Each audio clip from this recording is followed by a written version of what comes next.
गौर करिए आपके आसपास की दुनिया को, कितनी जिंदा और रंगीन है, राइट? लेकिन क्या ये वास्तव में ऐसी है? असल में रोशनी की किरण की अलग अलग वेवलेंथ्स को आपका दिमाग आपके आंखों के जरिए माप रहा है और आपको इस दुनिया के रूप में दिखा रहा है। ऐसे में हमें ये छलावे में जीना कि दुनिया ऐसी ही है जैसे हमें दिखाई दे रही है, ये बिल्कुल जायज है। अब जो लेटेस्ट थियरी जो ब्रह्मांड को एक कण के रूप से ब्लैक होल्स के रूप तक समझ सकती है, वो है द स्ट्रिंग फील्ड थियरी। इस पर वैसे हमने एक वीडियो बनाया है डिटेल में, जिसे आप ऊपर आई बटन पे क्लिक करके देख सकते हो। अब ये थियरी बिल्कुल काम करती है, पर इसमें सिर्फ एक प्रॉब्लम है कि ये थियरी 4 डायमेंशंस में काम नहीं करती जैसे आइंस्टाइन ने कहा था, बल्कि इसे 11 डायमेंशंस की जरूरत है अपने मैथमेटिक्स को प्रूव करने के लिए। अगर 11 डायमेंशंस नहीं होते तो ब्रह्मांड जैसे हम देखते हैं का अस्तित्व नहीं हो पाता, ब्रह्मांड इतना स्टेबल ही नहीं रह पाता। इसे याद रखना कि स्ट्रिंग थियरी 11 डायमेंशंस की बात करती है, क्योंकि ये हमें आगे कुछ समझने में काम आएगा। अब वापस लौटते हैं हमारी दुनिया में। क्या अगर मैं कहूँ कि इस दुनिया में आप जो कुछ भी देखते हो वो एक छलावे से बढ़कर नहीं, और ये कोई फिलॉसफी या स्पिरिचुअलिटी नहीं है, बल्कि बिल्कुल विज्ञान है। ये हमारी सबसे आधुनिक थियरी कहती है। ये थियरी बहुत ही कॉम्प्लिकेटेड है और आज भी बहुत से लोग इसे समझ ही नहीं पाते, चाहे कितनी भी कोशिश कर ले। इसीलिए कुछ लोग इसे पता नहीं स्पिरिचुअलिटी या धर्म या क्या क्या के नाम से बेचना शुरू कर देते हैं, आधा अधूरा मतलब समझ के। लेकिन हम आज सिर्फ और सिर्फ साइंटिफिक एक्सप्लेनेशन की बात करेंगे, और अगर आपको ये समझ आ जाता है, जो कि मैं श्योर हूँ कि आ जाएगा, तो आपने वो चीज जान ली होगी जो आज के काफी सारे साइंस टीचर्स भी नहीं जान सके। इमेजिन कीजिए आप एक 3D मूवी देख रहे हो। 3D मूवीज में कैसे रहता है कि आप एक 2 डायमेंशन की स्क्रीन में 3 डायमेंशन की पिक्चर देखते हो, यानी हम किसी तरह 2 डायमेंशन की स्क्रीन में 3 डायमेंशन का इंफॉर्मेशन भर देते हैं और हमारी आंखें उन्हें देखती है। इन शॉर्ट हमारी आंखें धोखा खा जाती है एक 2 डायमेंशन की दुनिया को 3 डायमेंशन समझकर। अब ये थोड़ा अजीब नहीं लगता? ऐसे ज्यादा डायमेंशंस को कम डायमेंशन में कन्वर्ट किए हुए मॉडल को कहा जाता है होलोग्राम, और जिस सिद्धांत पर यह आधारित है उसे कहा जाता है होलोग्राफिक प्रिंसिपल। क्या अगर हमारी दुनिया भी कुछ ऐसी ही हो कि दुनिया के अंदर जो भी इंफॉर्मेशन है वो 11 डायमेंशन में स्टोर्ड है, लेकिन वो हमें और हमारी इंद्रियों के एवोल्यूशन अनुसार 3 डायमेंशन में ही दिखाई देती है, यानी हमारा दिमाग एक किस्म का होलोग्राफिक मशीन है। ऑलरेडी थोड़ा सा साई-फाई सा लगने लगा होगा, राइट? लेकिन मजे की बात यहाँ ये है कि ये सिद्धांत आज स्ट्रिंग थियरी के साथ सैकड़ों सवालों के जवाब दे रहा है, जो आइंस्टाइन के समय के वैज्ञानिक सोच भी नहीं सकते थे। और मैं जरा भी बढ़ा चढ़ाकर नहीं कह रहा, होलोग्राफिक प्रिंसिपल के जो कैलकुलेशंस हैं वो सिर्फ एक ही नहीं बल्कि हजारों डायमेंशंस में एप्लीकेबल हो सकते हैं। और स्ट्रिंग थियरी में जैसे मैंने पहले कहा था कि 11 डायमेंशंस होने का हमारे पास कोई एक्सप्लेनेशन नहीं है, लेकिन अब ये एक्सप्लेनेशन हमारे पास आ गया कि 11 डायमेंशंस होने के बावजूद भी हमारी दुनिया हमें सिर्फ 4 डायमेंशंस की ही क्यों दिखाई देती है। डायमेंशंस और कुछ भी नहीं बल्कि ब्रह्मांड में इंफॉर्मेशन को किसी रूप में देखने और महसूस करने का नजरिया है। गौर कीजिए, मैंने कहा देखने और महसूस करने का, ना कि असल वास्तविकता। फिर भी यकीन नहीं होता? आइए ये देखिए। अगर आपको पता नहीं तो ये है नरेंद्र मोदी, हमारे प्राइम मिनिस्टर। ये दिख रहे हैं नरेंद्र मोदी जैसे, लेकिन क्या ये असल में वही है?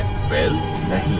ये है मोदी का होलोग्राम, जो किसी भी देखने वाले व्यक्ति को बिल्कुल रियल उनकी तरह ही दिखाई देगा जैसे आपको दिखाई दे रहा है। पर अगर किसी ने उन्हें हाथ लगाया तो उसका हाथ सीधा इस होलोग्राम के आर पार चला जाएगा।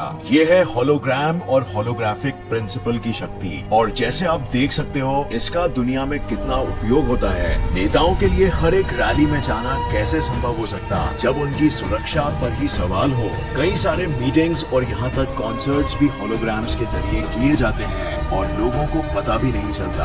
होलोग्राफिक सिद्धांत को एक बड़ी विजय प्राप्त हुई ब्लैक होल्स की स्टडी करके। ब्लैक होल्स वैसे तो 3 डायमेंशनल ऑब्जेक्ट्स होते हैं, बट रिसर्च में पाया गया है कि आपको उसके अंदर कितना और क्या मैटर है वो जानने के लिए अंदर जाने की जरूरत ही नहीं, बल्कि आप सिर्फ उसके सतह यानी सरफेस की स्टडी करके पता लगा सकते हो कि इसमें क्या इंफॉर्मेशन मौजूद है। और इसकी खोज की थी हमारे अपने चहेते साइंटिस्ट साइंटिस्ट स्टीफन हॉकिंग ने। तो यहाँ पर ब्रह्मांड खुद ही साफ इशारा कर रहा है होलोग्राफिक सिद्धांत के मौजूद होने का। बस हमारा देखने का नजरिया ही हमें झोंके में डाल देता है। यही सिद्धांत के जरिए हम ब्रह्मांड के 11 डायमेंशंस को महसूस करते हैं 4 डायमेंशंस में, 3 डायमेंशन स्पेस के और 1 डायमेंशन टाइम के। लेकिन हमारी दुनिया वास्तव में 11 डायमेंशंस की है, जैसे स्ट्रिंग थियरी कहती है, क्योंकि उतने में ही ब्रह्मांड स्टेबल रह सकता है। तो वास्तव में आपके शरीर का हर एक पार्टिकल इंटरैक्शन हो रहा है 11 डायमेंशंस में, लेकिन आप उसे महसूस कर रहे हो सिर्फ 4 डायमेंशन में, जो आपके लिए अपनी रियलिटी है। वो पार्टिकल्स एक बहुत ही मौलिक स्तर पर असल में वाइब्रेटिंग स्ट्रिंग्स है, जिनकी वाइब्रेशन की फ्रीक्वेंसी ये स्थापित करती है कि वो हमारी आंखों या लॉ ऑफ नेचर जैसे ग्रेविटी या इलेक्ट्रोमैग्नेटिज्म के रूप में दिखाई देगा। और किसी भी पार्टिकल जैसे इलेक्ट्रॉन को इस दुनिया में लाने के लिए, उन्हें मेजर करने के लिए हमें उसके साथ इंटरैक्ट करना जरूरी है। और जैसे आप सभी जानते हो डबल स्प्लिट एक्सपेरिमेंट के जरिए कि इलेक्ट्रॉन्स हर जगह है वेव्स की तरह। अब यही इलेक्ट्रॉन पार्टिकल्स की अगर टक्कर किसी दूसरे पार्टिकल या चार्ज्ड चीज से हो जाए, जैसे फॉर एग्जांपल लाइट, तो वो उस इलेक्ट्रॉन के फील्ड के साथ इंटरैक्ट करेगी और फिर वो इलेक्ट्रॉन का वेव फंक्शन कोलैप्स होगा और इलेक्ट्रॉन का अस्तित्व इस दुनिया में आएगा। हम ये चीज को डबल स्प्लिट एक्सपेरिमेंट में भी देख सकते हैं, जहां इलेक्ट्रॉन एक वेव और एक पार्टिकल दोनों की तरह बिहेव करता है, पर पार्टिकल का रूप तभी ही लेता है जब उसे किसी तरह देखा जा सके या फिर मेजर किया जा सके। उससे पहले जैसे उसका अस्तित्व होता ही नहीं। यहाँ पर यह समझना बहुत इम्पोर्टेंट है कि किसी भी चीज को देखना या मेजर करना एक प्रक्रिया है, एक एक्शन है, क्योंकि उसमें पार्टिकल्स का इंटरैक्शन इन्वॉल्व होता है। आप किसी भी चीज को अगर देख रहे हो तो उस चीज को सबसे पहले लाइट के साथ इंटरैक्ट करना पड़ता है और फिर वही लाइट आपके आंखों में पड़ेगी और वही लाइट की इलेक्ट्रोमैग्नेटिक वेव उस पार्टिकल का वेव फंक्शन को लैप्स करता है, ना कि देखने वाले की आंखें, जैसे कुछ स्पिरिचुअल गुरु कहेंगे। बहुत से लोग इसे कोई दूसरी तरह से इसका मतलब निकालने की कोशिश करेंगे, स्पिरिचुअलिटी या कुछ और के नाम से, कह के कि देखिए ये दुनिया एक माया जाल है और सिर्फ आपके दिमाग में ही बसती है, आत्मा वगैरह की वजह से। लेकिन असल में वो साइंस के बेसिक्स खुद ही ठीक से समझे नहीं होते हैं और विज्ञान के सिद्धांतों का कोई भलता ही कंक्लूजन निकाल बैठते हैं। तो फ्रेंड्स, ऐसे करके हमारा ब्रह्मांड होलोग्राफिक प्रिंसिपल पर टिका हो सकता है। होलोग्राफिक प्रिंसिपल और स्ट्रिंग फील्ड थियरी दुनिया की सबसे लेटेस्ट और सबसे काबिल थियरी है, जिन पर अभी वैज्ञानिक काम कर रहे हैं। उम्मीद है ये वीडियो देखने के बाद आपका दुनिया को देखने का नजरिया ही बदल गया होगा। अगर आपके लिए ये जानकारी नई नहीं थी तो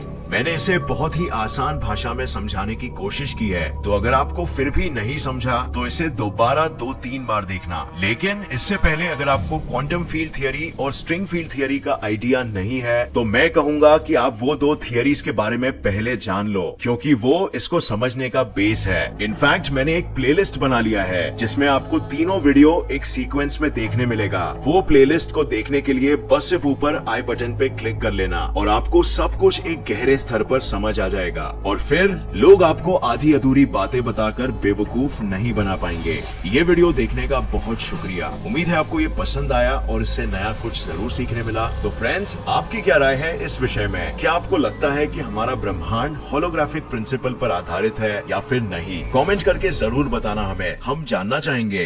अगर आपको ये वीडियो पसंद आया तो इसे लाइक और शेयर करना मत भूलिए और ऐसे ही साइंस वीडियोस के लिए इस चैनल को सब्सक्राइब करके नोटिफिकेशन बेल ऑन करना मत भूलिए। और मैं आपको नेक्स्ट वीडियो में मिलूंगा ऐसे ही किसी इंफॉर्मेटिव वीडियो के साथ। तब तक के लिए देखते रहिए और सीखते रहिए। जय हिंद।